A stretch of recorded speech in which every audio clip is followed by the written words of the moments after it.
Bom dia, boa tarde ou boa noite. Vai depender muito do horário que você estará assistindo a esse vídeo.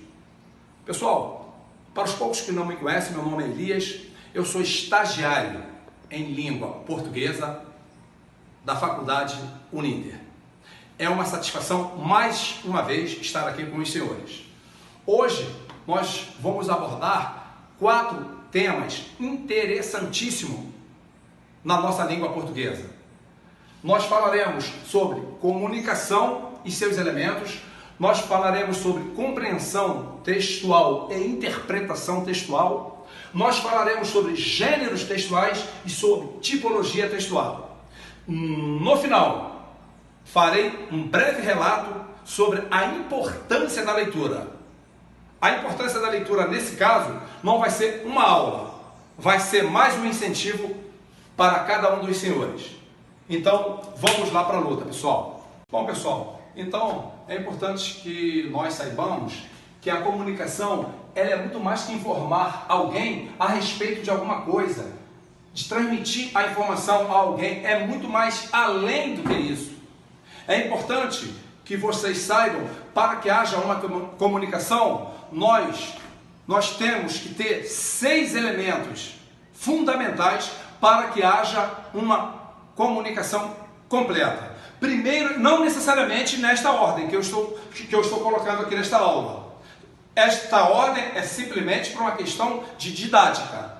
O primeiro elemento que nós temos que ter na comunicação é o elemento emissor. Emissor, como o próprio nome já diz, é o cara que emite, é o elemento que emite a mensagem. Para que haja o emissor, obviamente, tem que existir o segundo elemento. Quem é esse segundo elemento? É o receptor, é aquele elemento que recebe a mensagem. E para que isso aconteça, é importante que ambos tenham entendimento do código. E esse código é o nosso terceiro elemento da comunicação. O que seria o código? Um conjunto de sinais utilizado na comunicação para transmitir a mensagem por meio de uma convenção. Foi convencionado assim. O código vai ser esse. Por exemplo, foi convencionado os sinais de trânsito. Os sinais de trânsito, aquele verdinho, aquele sinal verde, o vermelho, o amarelo, aquilo ali é um código. A língua portuguesa é um código. Para que haja a comunicação, é importante tanto o elemento 1, que é o emissor, e o elemento 2, que é o receptor, tenha conhecimento do código. Porque senão não haverá uma boa comunicação. Ou seja, não haverá comunicação nenhuma. Se o elemento não tem conhecimento da língua portuguesa, como que haverá uma comunicação? Dá para vocês pegarem isso aí? Se o elemento não tem conhecimento sobre os códigos de trânsito, não haverá comunicação. Não haverá comunicação. Não tem acordo, não haverá comunicação. E, obviamente, nós temos que ter o quarto elemento, que seria a mensagem. A mensagem é constituída pelo conteúdo das informações transmitidas. Será o assunto que vamos tratar. Exemplo, uma receita de um bolo. Essa será a nossa mensagem. O que trata essa comunicação no quarto elemento? A mensagem, a receita, a língua portuguesa também. Porque vamos dizer que eu saiba falar uma língua estrangeira. Estou comunicando com você, querendo comunicar com você. Isso acontece muito. Nós vamos para um outro país aí, o que acontece? Nós não sabemos falar a língua daquele país. Haverá comunicação? Não. Já truncou a comunicação. Deixou de existir a comunicação. Como eu falei anteriormente, para que haja uma excelente comunicação, tem que existir os 6 elementos. Já citamos 4. Temos o 5º elemento. Qual seria este 5º elemento? O canal é onde passa essa mensagem. Podemos imaginar um tubo. Podemos imaginar, grosso modo, tá, gente? Um tubo local pelo qual passa a mensagem. Uma mensagem de vídeo na internet, aquilo ali é o canal. Qual o canal? Nesse momento agora, qual o canal? Está sendo esse espaço entre nós dois. Esse seria o quinto elemento. Vamos ao sexto elemento, que é o nosso referente. Gente, o referente confunde muito com a mensagem. No entanto, é o contexto do que nós estamos falando, é o assunto da mensagem. Se ela informa, é importante saber do que ela informa. E isso sim é o nosso referente. Existe um elemento que ele não é considerado o elemento da comunicação. Este elemento, gente, nada mais serve para poder atrapalhar a comunicação. E esse elemento, que elemento é esse? Ruído. Só que ele não faz parte da comunicação. Ele serve para atrapalhar a comunicação. Por exemplo, vamos que eu esteja conversando com vocês e um cachorro começa a latir. Houve um ruído, atrapalhou a nossa mensagem. Como eu falei anteriormente, para que haja comunicação, atrapalhou a comunicação. Como eu falei anteriormente, para que haja comunicação, tem que existir os 6 elementos e nada pode atrapalhar estes 6 elementos, que é o emissor, que é o receptor, que é o contexto, que é o nosso referente, que é o canal, que é a mensagem e é o nosso código. Não precisa ser exatamente nesta ordem. Então, pessoal, o nosso próximo assunto é a diferença entre compreensão textual e interpretação textual. É muito importante que vocês saibam que existe esta diferença. Compreensão textual é uma coisa, interpretação textual é outra coisa. É importante que vocês saibam que a compreensão textual, quando você lê um texto, a compreensão está dentro do texto, é aquilo que você está compreendendo daquele texto, está ali. Se existir algum exercício voltado àquele texto, a resposta está codificada dentro do texto, numa compreensão textual. Diferente da interpretação textual, porque a interpretação textual, ela vai além da compreensão, ela vai além daquilo que está escrito no texto, sem fugir do tema. Então, na compreensão, a informação está dentro do texto. A interpretação está além do texto. Isso é muito importante. Se o texto está falando sobre a violência no estado do Rio de Janeiro, se o texto está falando sobre a violência do estado do Rio de Janeiro, se vier algum exercício sobre compreensão textual sobre a violência, a compreensão vai estar escrita ali dentro desse texto, cujo tema é a violência no estado do Rio de Janeiro. Se o texto vai falar sobre a imigração dos venezuelanos aqui no Brasil, principalmente aqui em Boa Vista, a compreensão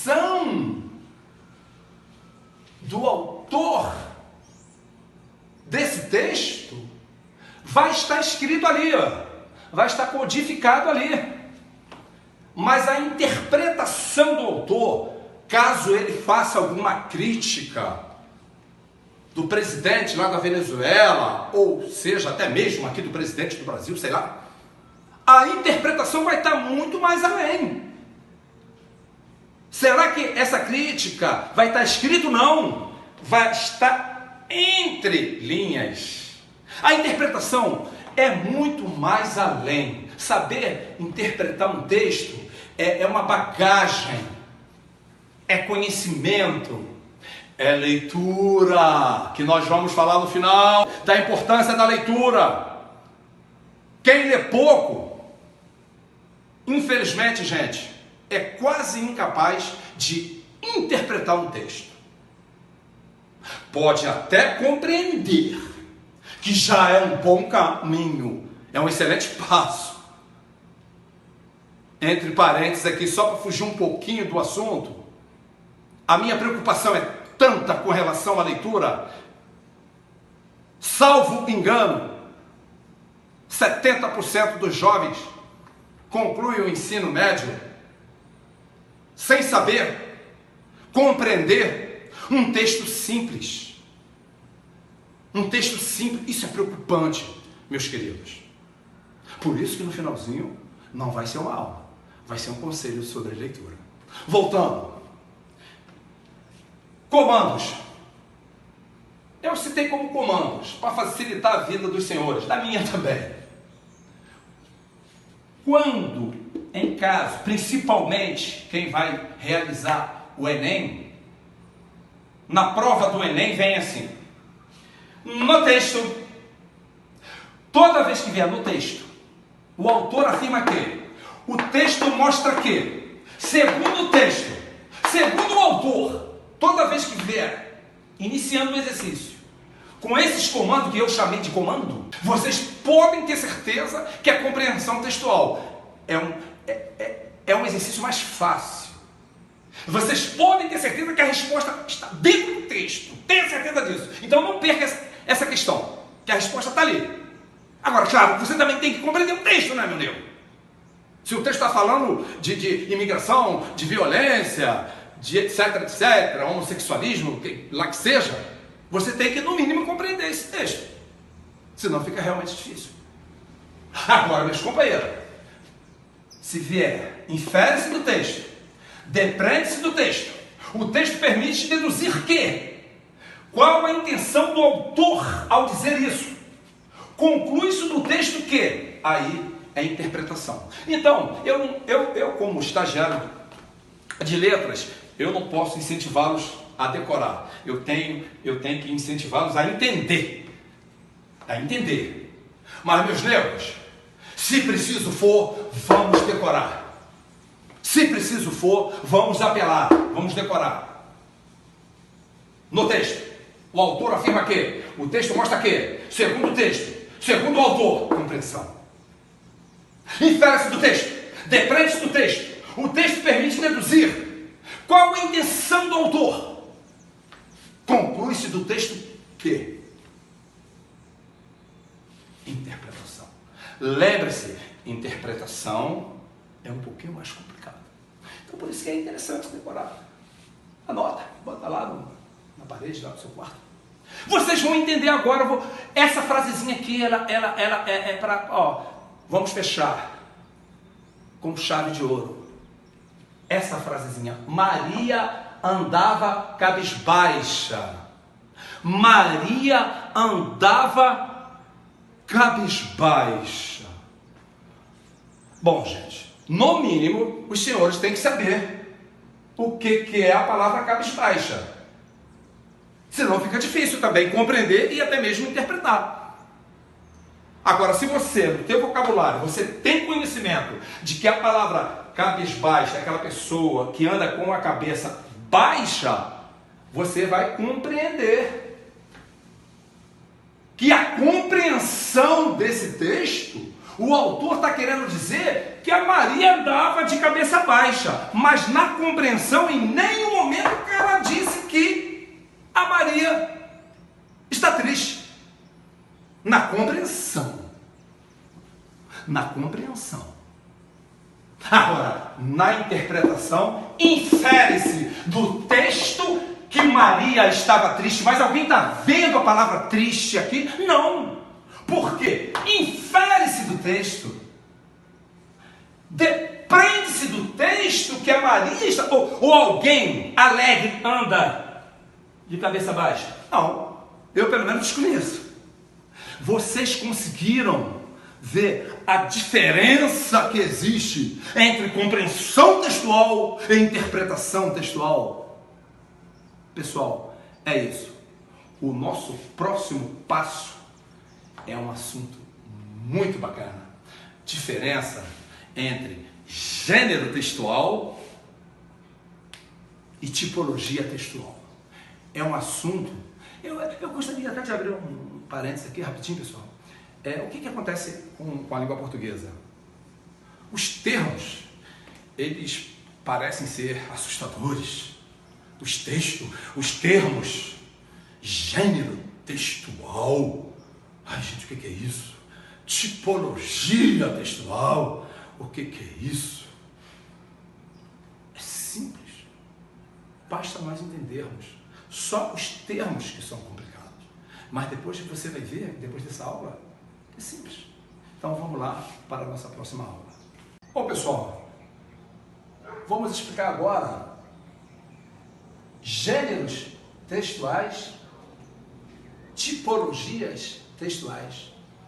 Pessoal, tenham certeza, volto a dizer, os termos, segundo a minha visão, os termos na língua portuguesa, que a princípio são desesperadores, mas quando você entende, é mamão com mel, mamão com açúcar, é muito gostoso. Não se assuste com os termos. Eu já fui jovem igual a vocês e lembro quando falava em gêneros textuais, tipologias textuais, que diabo é isso, como diz o cearense? Mas depois que você entende, é muito simples. Pessoal, primeiro, que vocês saibam que tem diferença. Não é a mesma coisa.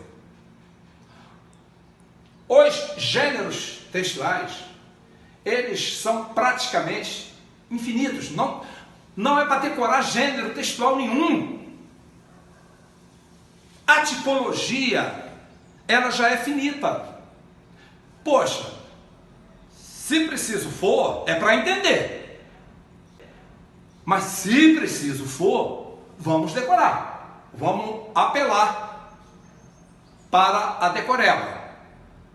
Mas em caso de gênero textual, não há necessidade de você se preocupar. Você tem que entender. É importante que você saiba, a tipologia textual gira em torno de 8 a 9, tá? Tem alguma divergência aí em relação aos gramáticos aí. Mas para nós, aqui agora, nesse momento, o importante são 5. Tá ok? 5 tipologias textuais. Esquece o gênero. Vamos falar do gênero daqui a pouco. A tipologia textual, ela é o todo. Ela seria esse conjunto aqui. Ela pode ser uma narração, que é o ato de narrar. É o ato de narrar um acontecimento. Ela pode ser uma descrição, que é o ato de descrever. Olha que coisa, o próprio nome já diz, narrar o que aconteceu com você esse final de semana, como é que foi o teu final de semana. Descrever como é que é a tua cidade. Nós temos a dissertação argumentativa. Não se preocupa com a minha letra agora nesse momento, tá, gente? Dissertação argumentativa. A dissertação argumentativa é aquela que mais pede nos vestibulares, que é você vai defender uma tese sua, um argumento. O que você acha disso? Não é o que você acha, você tem que ter certeza, claro, não pode botar eu acho, tem que estar na terceira pessoa, mas esse é um caso lá na frente, que nós vamos estar lá na frente. Eu só estou dando uma introdução, tá, pessoal? Não estou me aprofundando, nenhuma dessas aulas eu me aprofundei em nada. Nós temos a dissertação informativa, que é o ato de informar algo. E nós temos uma tipologia textual que pouco se fala nas escolas, que é a injunção. É uma tipologia textual. Tipo assim, uma receita de bolo. Pegue meio quilo de farinha de trigo, misture com meio litro de água, e etc, etc. Isso é uma tipologia textual. O que eu gostaria que vocês soubessem que nós temos 5, agora nesse momento, no primeiro momento, 5 tipologias textuais: narração, descrição, dissertação argumentativa, dissertação informativa e a injunção. Os gêneros textuais, eles têm características sociais, eles têm uma finalidade. Por que tem aquele texto? Por exemplo, finalizar um jogo, a instrução de como finalizar um jogo, passo a passo, isso é um gênero textual. A bula de um remédio é um gênero textual. A receita de um médico é um gênero textual.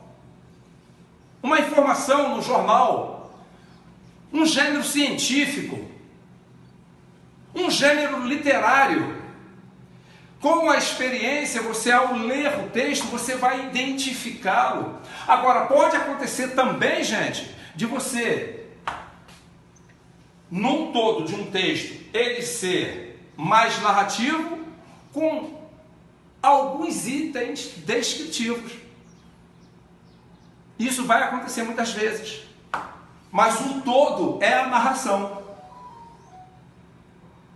Então, é importante que vocês saibam que o todo aqui é a tipologia textual. Isso que está aqui dentro são o quê? Os gêneros textuais. Ok, pessoal?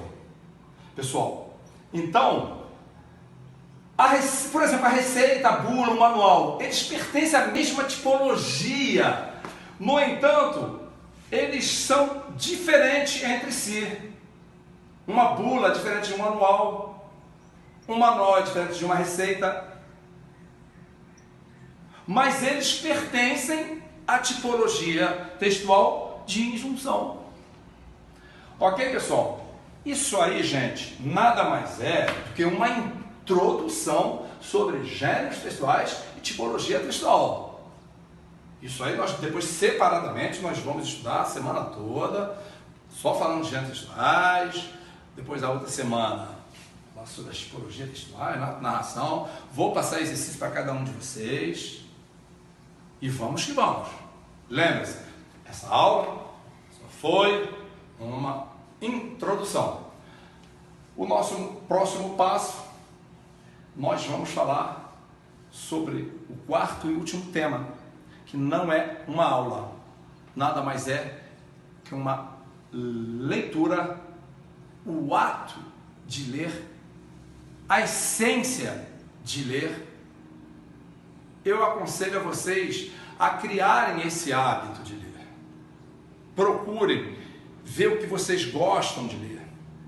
As pessoas que já não têm um grande vocabulário, pegue um livrinho mais, vamos dizer assim, a tendência nossa é um livrinho fininho, mas leia, não interessa, um livrinho fininho, começa lendo. Tem muitos livros bons pela internet, não precisa nem gastar dinheiro, gente. Não deixem de ler. É muito importante a leitura. A leitura, o hábito da leitura, ele facilita a qualquer interpretação e compreensão nas outras matérias. Se eu disser para você que se você criar o hábito de leitura, as outras matérias tornar-se-ão bem mais fáceis, quaisquer que sejam as outras matérias. Então é isso, é esse conselho.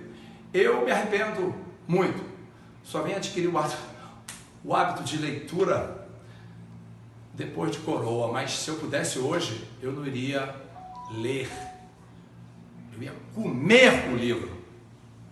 Meu muito obrigado, espero que tenha ajudado a cada um de vocês em alguma coisa. Aqui vai a minha mensagem final.